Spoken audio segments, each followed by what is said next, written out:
బంగ్లాదేశ్ చరిత్రలో మార్చి 26 అత్యంత కీలకమైన రోజు.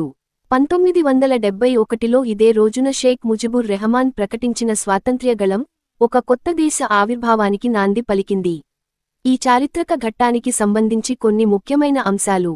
1971 మార్చి 25 అర్ధరాత్రి దాటిన తర్వాత అనగా మార్చి 26 తెల్లవారుజామున పాకిస్తాన్ సైన్యం ఆపరేషన్ సెర్చ్లైట్ పేరుతో తూర్పు పాకిస్తాన్ పై దాడికి దిగింది. ఆ వెంటనే షేక్ ముజిబుర్ రెహమాన్ బంగ్లాదేశ్ను స్వతంత్ర దేశంగా ప్రకటిస్తూ సందేశాన్ని పంపారు. ముక్తివాహిని అనే ఈ పిలుపుతో బెంగాలీలు గెరిల్లా సైన్యాన్ని ఏర్పాటు చేసి పాక్ దళాలతో పోరాడారు. భారతదేశ పాత్ర. అప్పటి భారత ప్రధాన మంత్రి ఇందిరాగాంధీ నేతృత్వంలో భారతదేశం బంగ్లాదేశ్ విముక్తి పోరాటానికి పూర్తి మద్దతునిచ్చింది. 1971 డిసెంబరులో జరిగిన యుద్ధంలో పాకిస్తాన్ ఓడిపోవడంతో బంగ్లాదేశ్ పూర్తిస్థాయిలో అవతరించింది. బంగ్లాదేశ్ ప్రజలు షేక్ ముజిబుర్ రెహమాన్ను బంగబంధు అనగా బెంగాల్ మిత్రుడు అని, జాతిపిత అని ఎంతో గౌరవంగా పిలుచుకుంటారు.